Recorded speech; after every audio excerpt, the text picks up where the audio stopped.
I'm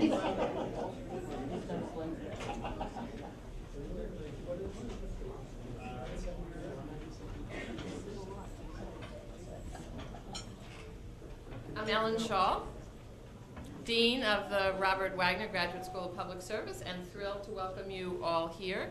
I feel very much like this is a family event. Jonathan Soffer, who is part of NYU's family because he's faculty member at NYU Poly. Rob Polner, who is going to moderate this and is the Director of Public Affairs at Wagner, and himself an author of political books, one on Giuliani and one on Kerry. And then, of course, my mayor, Ed Koch. He's always Mr. Mayor to me. I had the privilege of working in the Koch administration for 12 years, the last 7 as the Commissioner of Juvenile Justice. It's where I learned everything I know. And city government, I say to all my students, is really the most amazing opportunity. It allows you to work on incredibly important issues, have much more authority as a young person than you have any reason to have, and make a huge amount of difference. So I feel incredibly privileged. Ed Koch was mayor at a very tough time in New York's history. Of course, so we're seeing some of that again today. But I've always thought it was the toughest public service job in the country.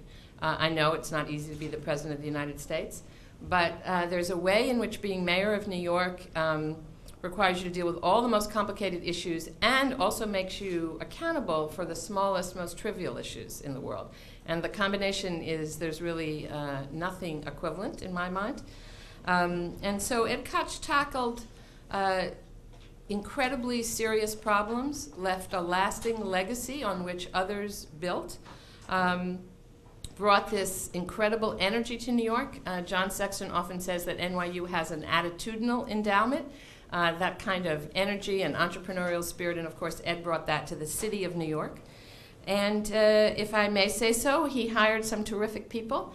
But what he did is not so much that he was an extraordinary talent spotter, although there were great people in his administration, but he really allowed us to do our jobs. And that is a huge privilege. And for that, I thank him with deep respect. So I thank Jonathan for writing this amazing book. Jonathan started his career as a lawyer, then got a PhD in history, then was a journalist, and now, as I said, a professor at Poly. I thank Rob for having done such a wonderful job for Wagner for these years, public affairs. I thank all of you for coming, and I'm delighted to turn it over to my wonderful colleague, Diane Rico.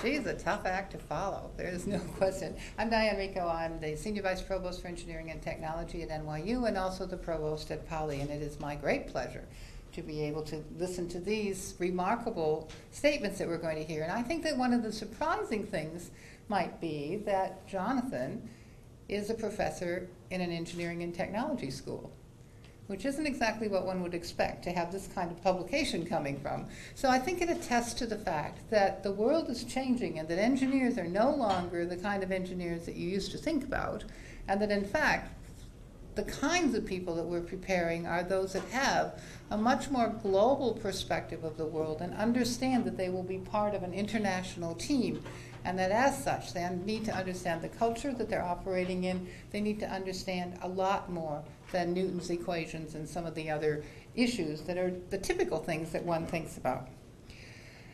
One of the grand challenges that Poly has set for itself is to understand and engineer smart cities. So you can imagine that this wonderful book and the legacy that it chronicles is certainly well within the understanding of the kinds of things that we're trying to accomplish. So thank you for giving us more to study and more to learn about, Mr. Mayor. You don't want to hear what I have to say. You want to hear what these gentlemen have to say. So let me turn it over to you, Bob. Welcome. And thank you.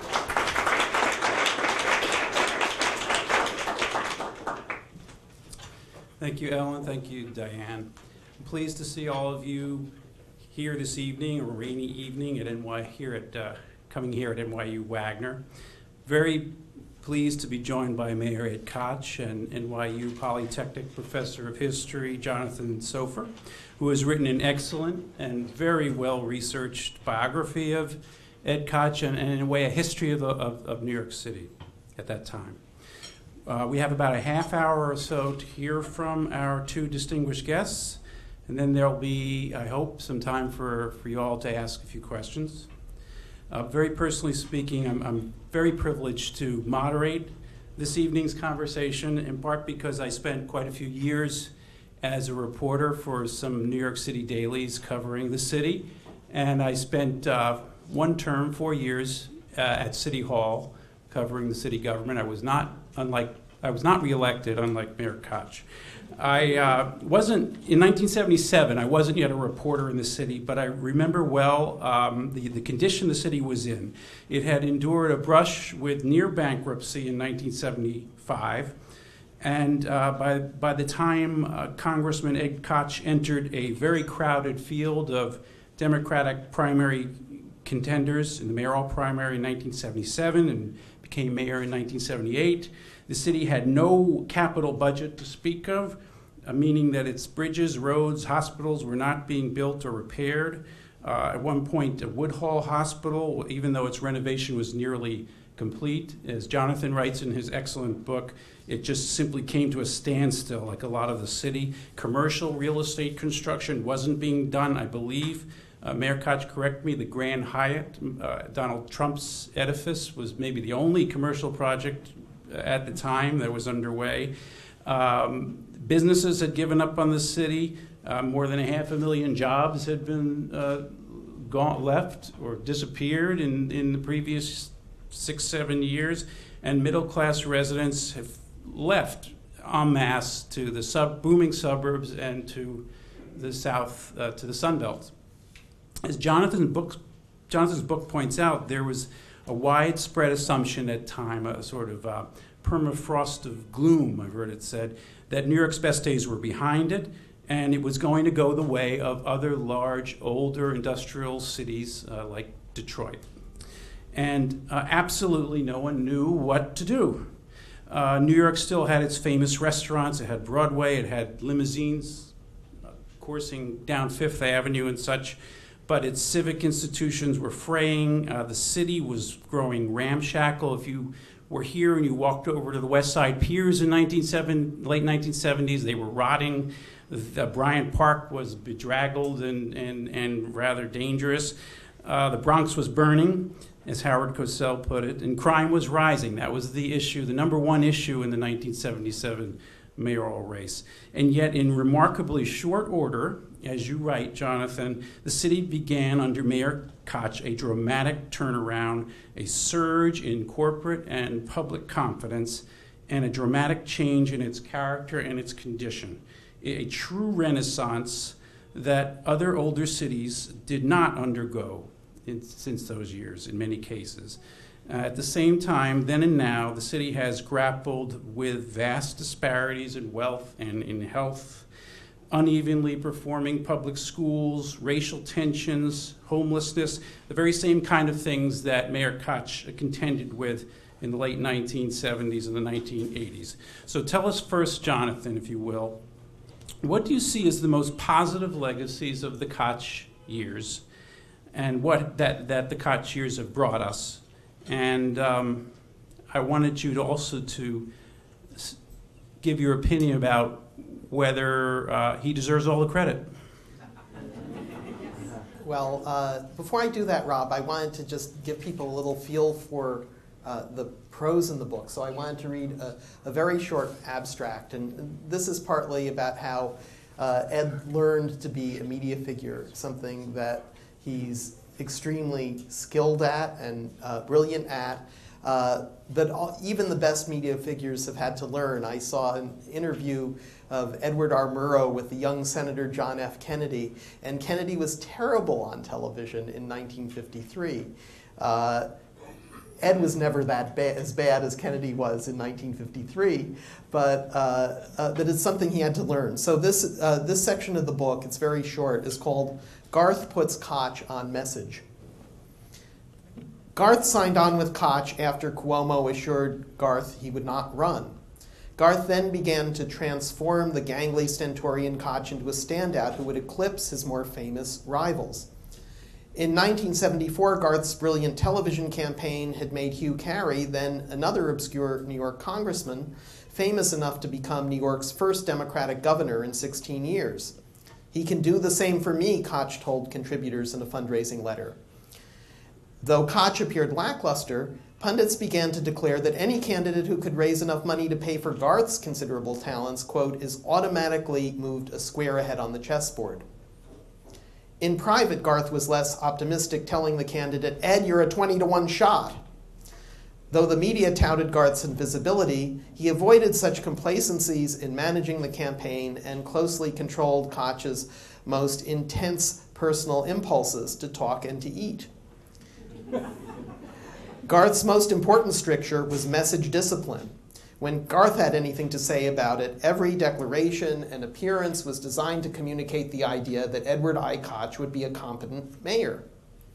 Projecting an image of competence required Koch to be absolutely serious, despite his penchant for quips and sarcasms. When Koch asked, "How am I doing?" Garth growled, "I'll tell you how you're doing, you son of a bitch. You're really pissing me off. Stop asking that question." For the duration of the 1977 primary campaign, Koch obeyed, which showed enormous discipline, and convinced pundits that he was a colorless technocrat. Just before he took office, Andy Logan wrote in The New Yorker that, quote, "The assumption is that Koch's mayoral style will be low-key, unpretentious, and resolutely unhistrionic." This recalled another reporter's description of the mayor-elect as a tall Abe Beam. Ed Koch, the future Mayatollah, was still under wraps.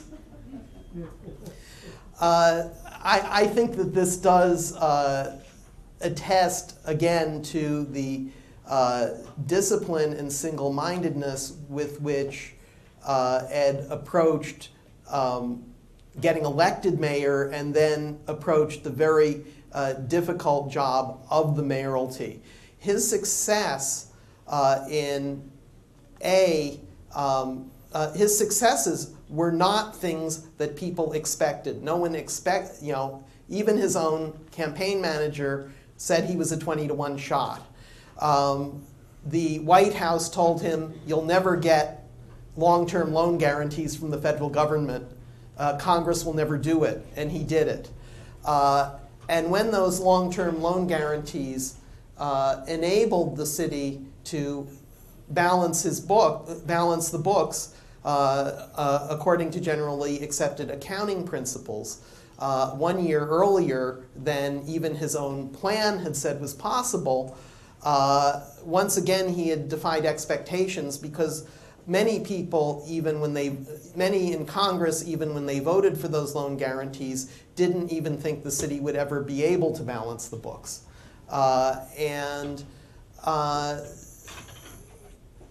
then, when having restored the city's credit, Ed could have simply cut taxes, ignored the needs of the poor, ignored the need of the city to rebuild, but instead he started a $4.1 billion 10-year housing program that took the areas of the city that were burned out shells and rebuilt them, a program that even now that paved the way even now for a similar program that Mayor Bloomberg has just renewed to keep renewing the city's housing stock. And in addition to that, he started the very arduous task of rebuilding the city's infrastructure. Arduous because the years from which essentially decisions that were made at the federal level that the mayor really couldn't swing had really excluded New York from capital markets and had made enough maintenance and repair of the city's physical plan and infrastructure very, very difficult to do. And when you don't build anything or repair anything for 10 years and then you start to try to fix it up, it costs a lot more money because it hasn't been maintained. So one of the points that I try to raise in the book is that although things were very difficult, although things were very difficult for the city in many ways in the late 1980s when the money to rebuild, when the rebuilding programs started, that, that this was because of essentially decisions on the federal level that forced the city into austerity, and that austerity may have cost the city more money than it saved in the long run, and that as we approach another era of austerity, that's something we have to think very hard about. Thank you, Jonathan. Mayor Koch, you went around the city saying, "How am I doing?" That's what you were known for. When you look back from 2010, how did you do? What were the top successes? I just want you to go over the very topmost ones. I'm often asked, first I want to say to Ellen Shaw, I was an associate professor here, or what do they call it? Not, where they don't pay you much. What are they? I think we were distinguished lecturer in residence or something. That's what it was called? Anyway, I enjoyed it. Adjunct professor, that was my title. Means you don't get paid much. Now, with respect to Jonathan, first I want to thank him for the enormous scholarship. He took 7 years of his life and devoted it to this book, and I'm very grateful. And I enjoy reading the book every night. Now, with respect to David Garth, who, thank God, is still alive. He has some problems, but I owe so much to him because of his giving me credibility. That's what David gave me more than anything else.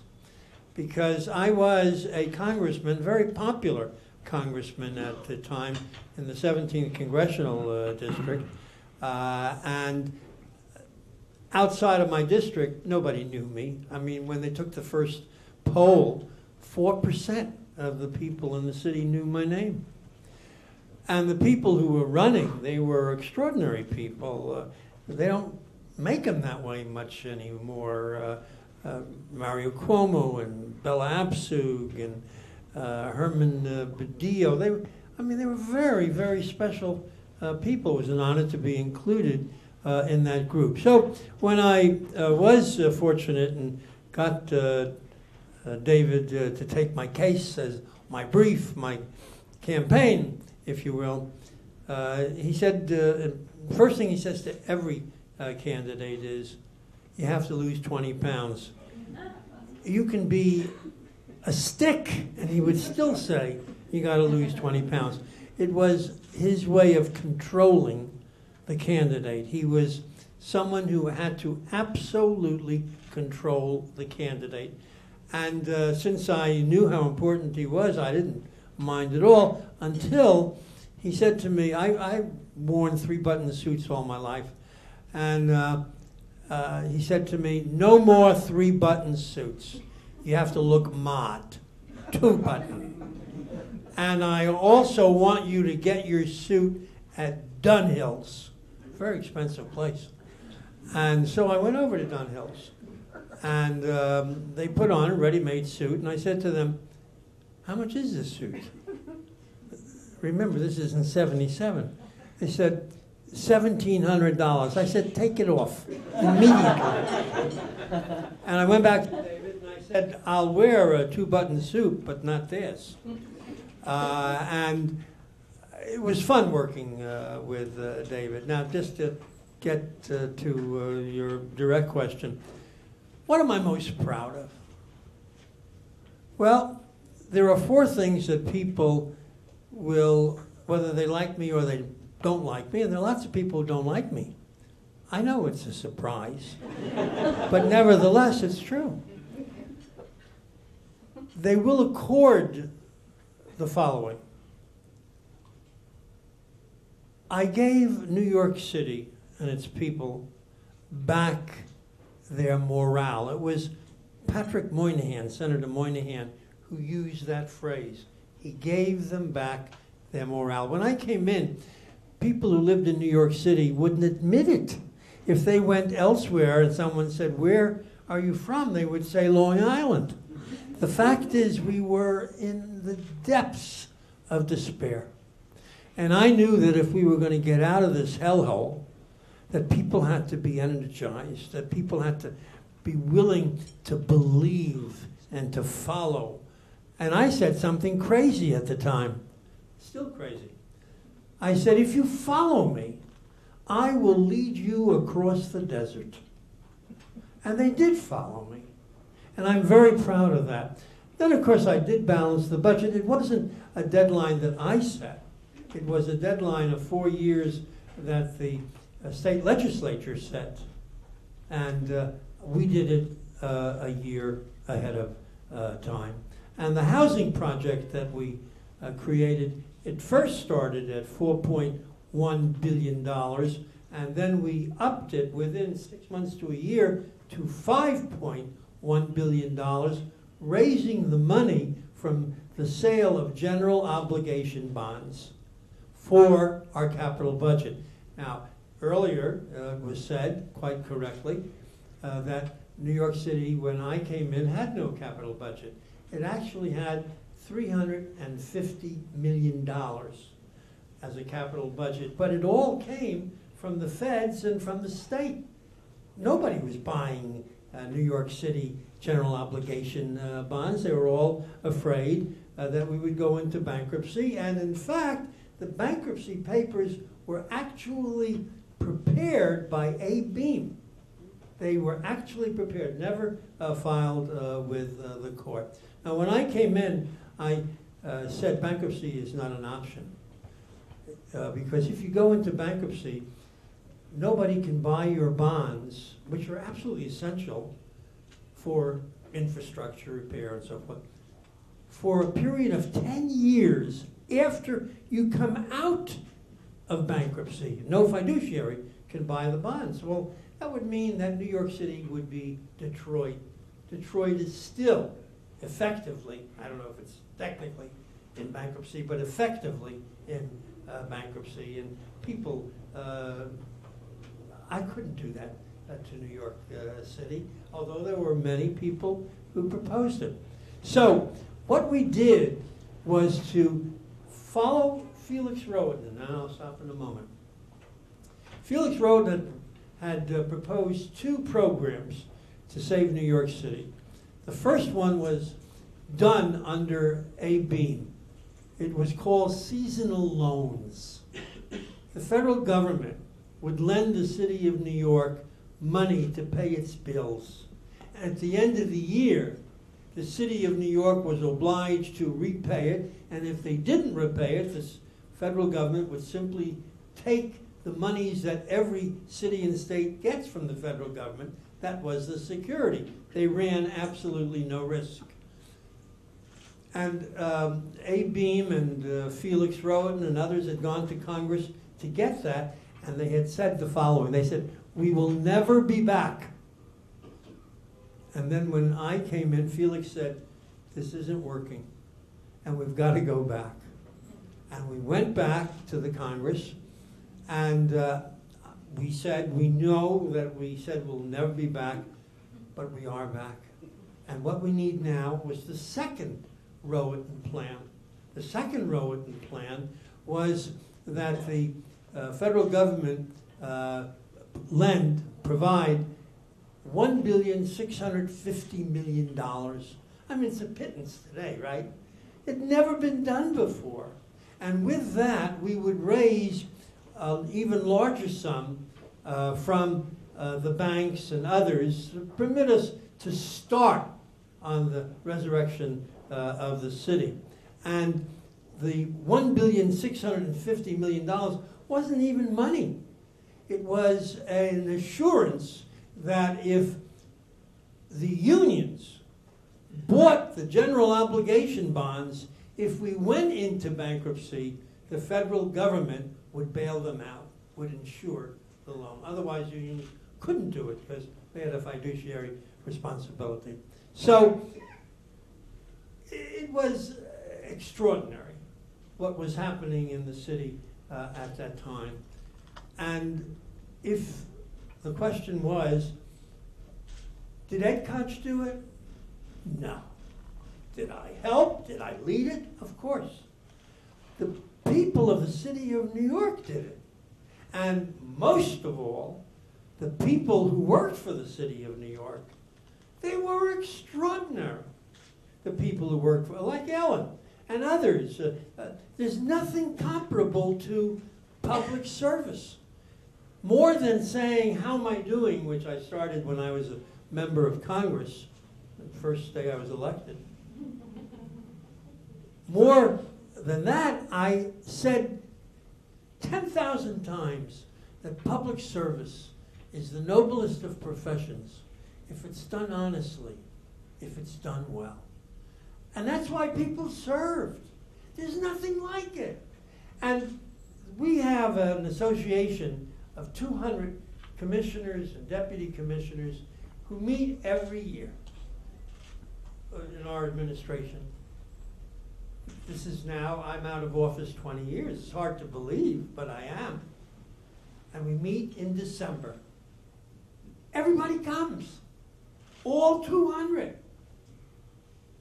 And every one of the 200 is a success in the private sector. And I'm not just saying that. I know that. And more important than that is they were traded in a minute to go back and serve again at a high position in government where they were before. It's an aphrodisiac in a way. Once you've done it, there's nothing comparable to it. And the last thing, for the third time, is I changed the court system. Before me, good mayors like Bob Wagner was a good mayor. John Lindsay was a good mayor in this area, not so good in some other areas. But they were honorable people. They used judgeships for political purposes. The difference between them and the hack mayors was that they tried to get good people, but paid off political obligations while doing it. I changed all of that. There is no political, when I was there, and still today, they have kept the system. There is no political involvement in the selection of criminal court and family court judges. It's all on the merits. So that's it.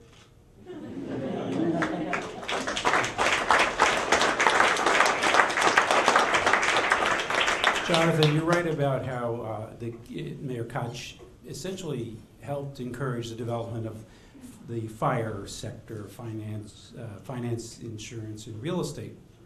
Now, we see, particularly in the wake of the 2008 global economic meltdown, that sector is volatile. My question for you was that decision by Mayor Koch to encourage the development of that sector, did that leave, as we look back from 2010, did that leave us in a vulnerable position? Well, is this the right mic? And is there anything else that could be done? You don't have to use that mic. Okay. Well, it did leave us in a vulnerable position, and it's not just the latest downturn. I mean, Mayor Koch had to face a very serious downturn in 1987. And the nature of, I mean, all economies are cyclical. I'm not sure that that he had a choice. I don't think there was any place else to go other than the fire sector. If he had just built up the fire sector and not done other things like the housing program, I think the city would have been much poorer for that. But I don't think they had a choice. That said, I think that it's important to diversify the city's economy as much as possible. Deindustrialization was already an accomplished fact by the time Ed became mayor. And so he had to start from the point that the city was when he took office. Well, I can see Mayor Koch wants to address that, but let me also ask you, when you do address it, if you would, what's next? What if that sector is in decline now? What do you see as coming up? What's next is Mayor Bloomberg's problem. But let me say this about development. My housing program is not development. My housing program, which was to provide for low and moderate and middle income people, that's not what the city gains the huge tax base that was required. That was to serve human needs. And we had a housing program that ultimately, over a 10-year period, built 150,000 housing units that were new from gutted old buildings, but cost $100,000 for a 2-bedroom apartment that the city provided to people on welfare, to people who were moderate, who could pay rent, and so forth. And another 100,000 of apartments that we upgraded, spending anywhere from $5,000 to $25,000, but the people remained in their apartments. And in fact, we sold low-income co-ops. My recollection is it was $300, right, Abe?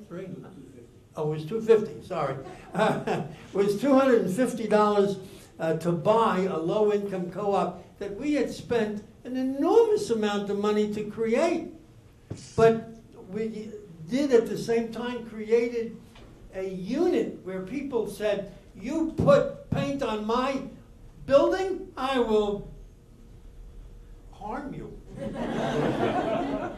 It gave them a sense that they owned something. It was extraordinary. The development that was important to the city in terms of its tax base is this. The year before I was elected, only 2 15-story buildings were built in the whole city of New York. Can you imagine that? 2 15-story buildings. Now, what was also interesting was I recognized that development was what we lived on, or would, if we could get people to put their private monies. That's the area that we're talking about now. Private sector monies. Private sector monies don't build housing for poor people. It doesn't pay. They can't pay the rent. That's the job of government. And regrettably, city government, because the federal government went out of the business of doing it.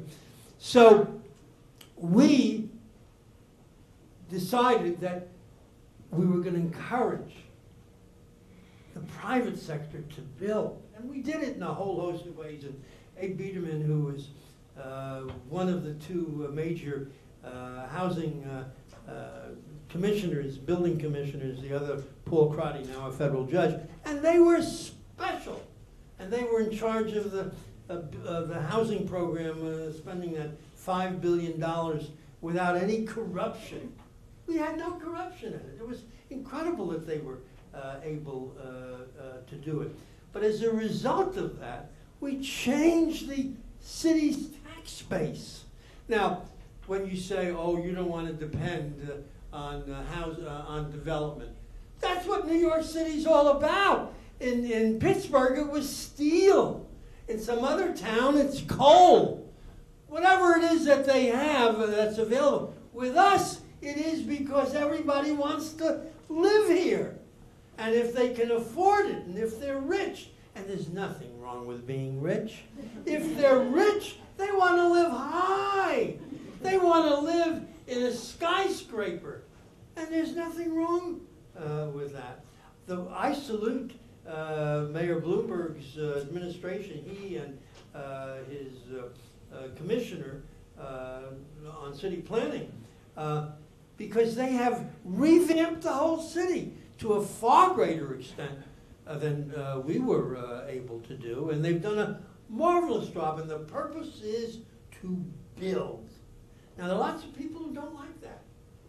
I mean, it is, you don't believe it, I know, but there are lots of people who object to construction. They would like to see New York just the way it was 100 years ago. Isn't it pretty? But the fact is, you got to overcome that if you want this city to be vibrant. Whoops. Okay. Thank you, Ed. Well, I absolutely agree with you that development was crucial. The development was crucial to the rebuilding of the city, and both high-rise luxury development, commercial development. There's a quote in the book that says, Ed Koch was a pro-development mayor because he saw in the development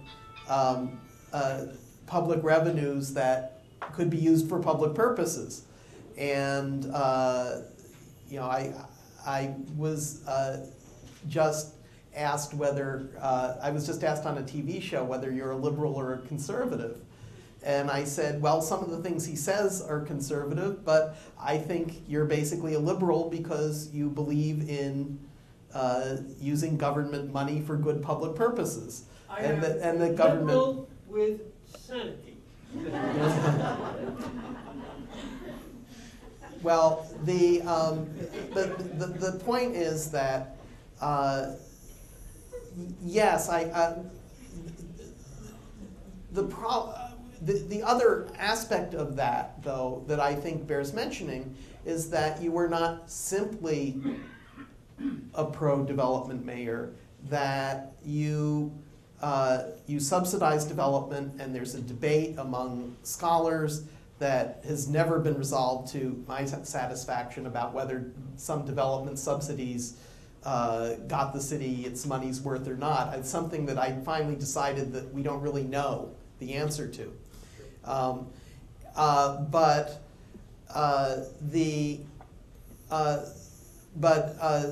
you also did things like strengthening the community boards, which gave communities more say, coterminality, which improved coterminality, I think, was an important accomplishment of your administration.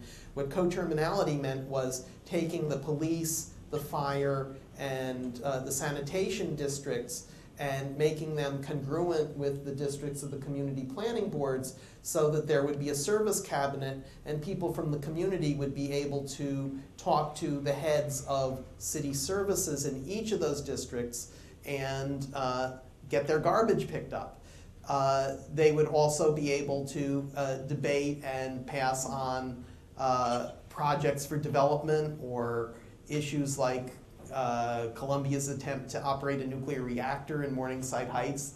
Community planning boards became lively and significant and important under Ed Koch's administration, and this is the sort of I was just on a panel with somebody who wrote a book on Jane Jacobs versus Robert Moses, and Jane Jacobs early on in the 60s was one of your campaign co-chairs.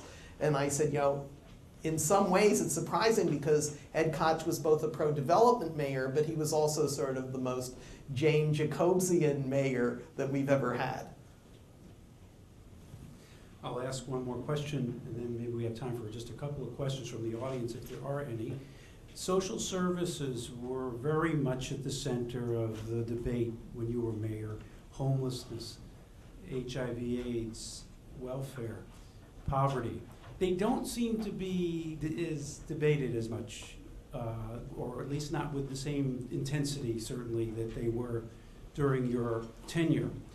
Have things just gotten better? What's going on in your sense? Well, the first thing is that when we were talking about AIDS during my administration, people were dying.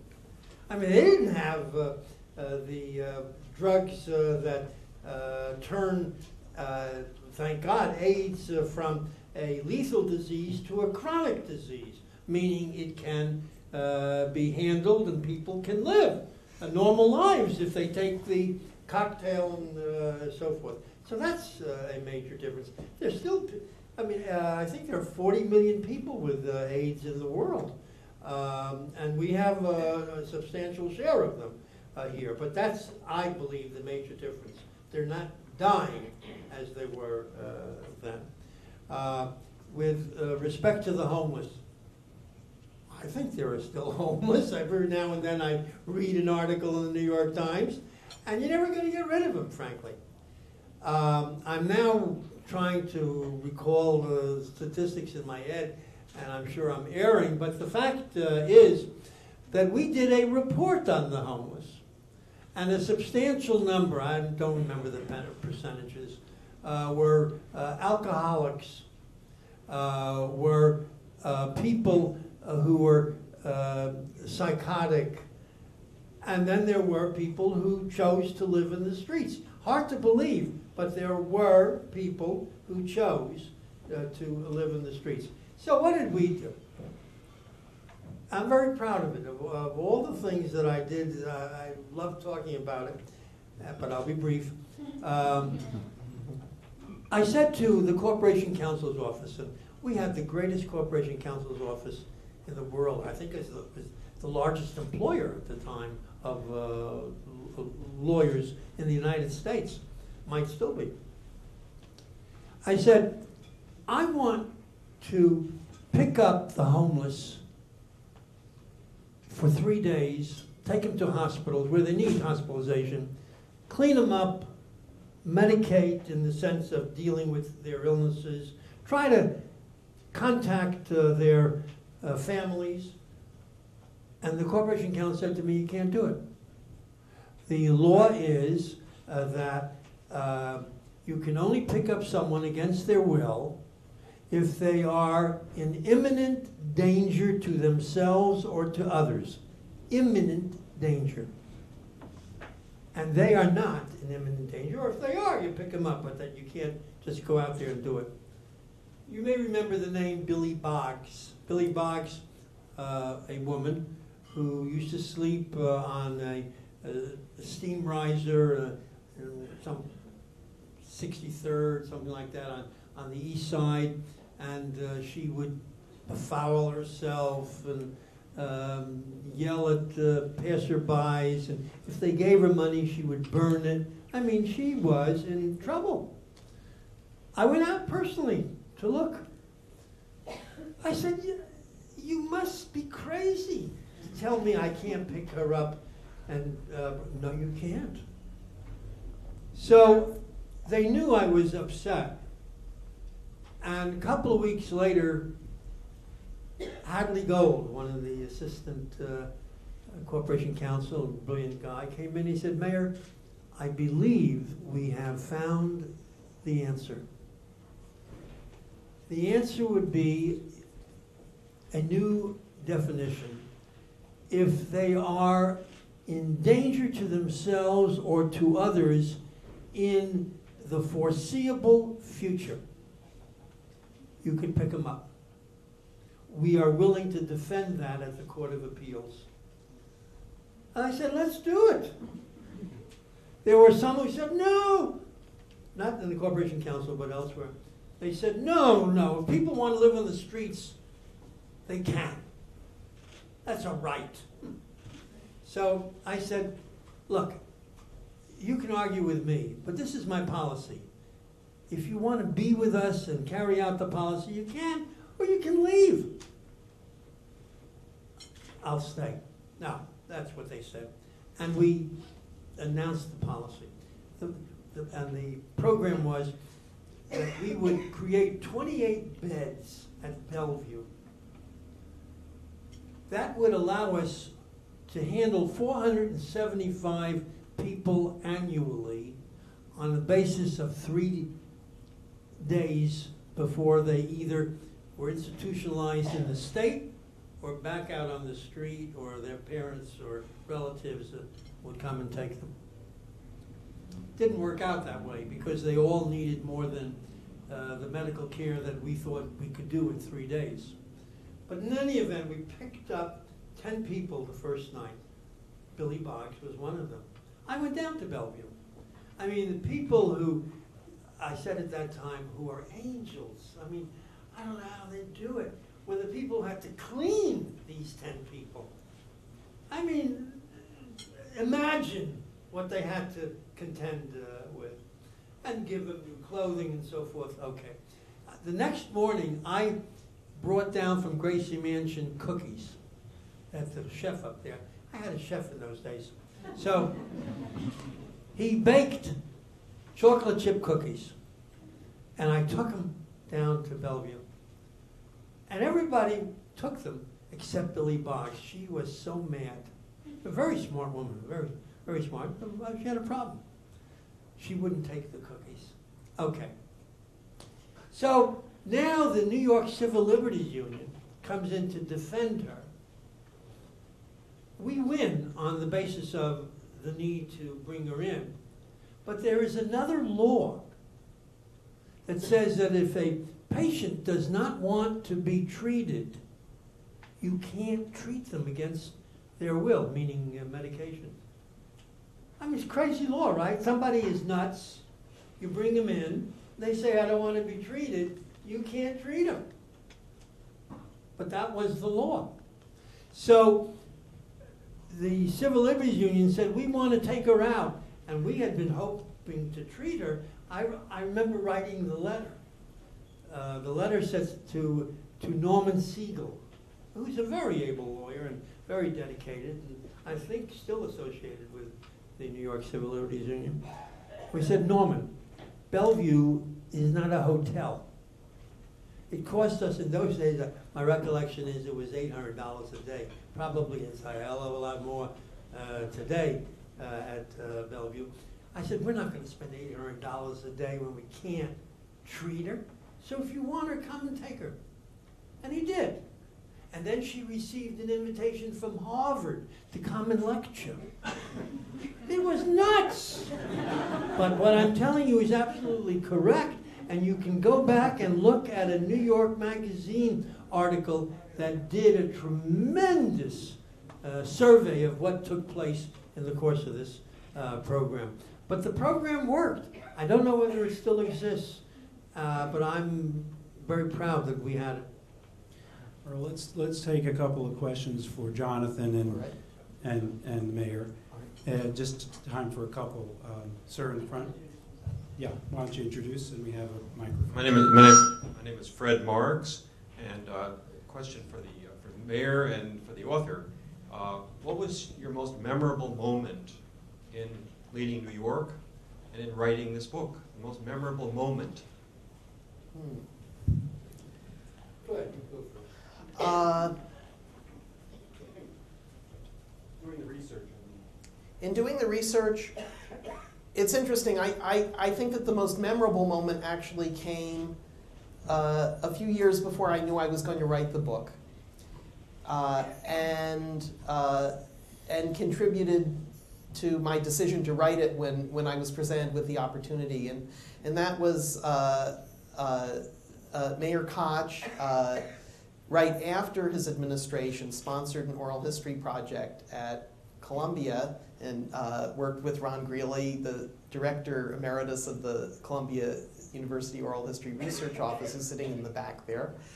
And I had the opportunity to interview Robert Wagner Jr., who was a deputy mayor. And this was right after the Koch administration, maybe 1991, 92. And I spent 9 hours, 10 hours taping those interviews and having what essentially was a very high-level seminar in the running of New York City, because Bobby had grown up in Gracie Mansion and had been a deputy mayor and president of the school board, and he knew the workings of the city from really from the seafloor borders of the FDR Drive, up to the top of the skyscrapers. I mean, he really knew the city, and unfortunately, he passed on the next year. So I think I often, when I was writing the book, would think back to and quoted often, since we had a transcript, that interview with Bobby Wagner, and I think that was probably the most memorable moment. The other question was memorable moment in leading the city, is what I think you said. There's no doubt about what the moment was for me. It was during the subway strike. I'll just give you what happened there. It was a wonderful moment in time. When I came in 78, we had negotiations with the TWU, the union, and we were able to settle the strike. At midnight, everybody came to a hotel at that time, and they slept at the hotel, and we were able to settle it. Unlike Lindsay, on the first day of his administration, he had a strike, and he did all the wrong things. I mean, everybody will remember who's in government that he announced on television to city employees, look in the mirror, and if you don't think you're absolutely essential to the city and its operation, stay home. That was the dumbest thing you could say. I, on the other hand, said to city employees, you don't come in, you don't get paid. Now, the strike occurs. Bob McGuire is in charge as the police commissioner. He said, you know, we can't run the buses. All I can do is to provide parking. But why don't we go home? It's about 2 o'clock in the morning and come back to my office at Police Plaza, 14th story. He was on the 14th floor. And we'll decide what we're doing, and I'll tell you what I've done. So we go home, and I get up 2 hours later, and I'm down at Police Plaza along with about 10 of our top deputy mayors and commissioners that are essential to this operation. And we're all, very nervous. I mean, the city could fall apart as it did under Lindsay. I mean, a whole host of things happened. No control of the budget and dealing with other unions. Oh, it was awful. And so Bob is now lecturing to the group and telling them about parking. And I'm pacing the floor. And it just happens I'm looking out the window, and the windows face the Brooklyn Bridge. And there's the bridge. And there are thousands of people walking over the bridge. And I don't know why it went through my mind, but it did. I said, this is like Lake Ladoga. You won't know what Lake Ladoga is, but Lake Ladoga was in Russia at the edge of Leningrad when the Nazis were attacking Leningrad, and the Russians, Soviets, saved Leningrad by walking over the frozen Lake Ladoga and reinforced the city. I just remembered it. As I'm looking at it, I said, this is Lake Ladoga. And I said to Bob, you keep talking, and I'll be back. I'm going down. I didn't tell him where I was going. And I run over to the bridge. And the press was there because they knew they were following me from the police plaza. And I get on the bridge, and then it was like a dibbuk took over. You don't know what a dibbuk is. A dibbuk took over. And I began to yell, walk over the bridge. Walk over the bridge. We're not going to let these bastards bring us to our knees. And people began to applaud. I knew I was onto something. And so I encouraged them. And then some guy walking his bike across comes over to me and he waggles his finger under my chin and he says, you're nothing but a strike breaker. And I say to him instantly, and you're nothing but a wacko. And that was the headline. Koch calls strike support wacko. Well, the key was encouraging people to go to work. I went to the bridges in the morning and the evening. There are about 5 bridges that connect to Manhattan where people walk over. They didn't used to walk over, but it was possible to walk over. And it was then that it started, namely walking to work in your sneakers and carrying your shoes, which people still do today. Some people still do. And that is what saved the city. Now, the strike went on for 11 days. The state, in those days, paid, probably even more today, paid more than half of the cost of the union contract. And they were flush. We had no money, but the state did. And so they wanted to settle the strike, and they were much more sympathetic. Let's give out the money. We got the money, and there's an election coming, you know, the usual. So I said, no. You are going to make this strike. You're going to settle it, if they want to settle it, on the basis of the reasonable, responsible, but cheapest contract that we can get, because this contract will be the contract that every other union will say, me too. And we can't afford a high-paid contract. The city gave more than it should have. And I ran around the city yelling, the city won it in the streets, and the state lost it at the table. Or the MTA lost it at the table, which was true, because they gave away something that they didn't have to. And it was Dick Ravitch. He was a good friend of mine, and he's a wonderful lieutenant governor who regrettably they are not using his extraordinary talent. But he said, I got to settle the strike. I got to settle. Oh, it's terrible. I said, Dick, I'm the mayor. I will take care of the city. You just take care of the contract. It's not your responsibility with respect to the losses. It's mine. I don't want you to give away this contract. And so we did reasonably well. Well, I didn't tell the story quite that way in the book, so read the book. I kept a diary of that, and it's in my book.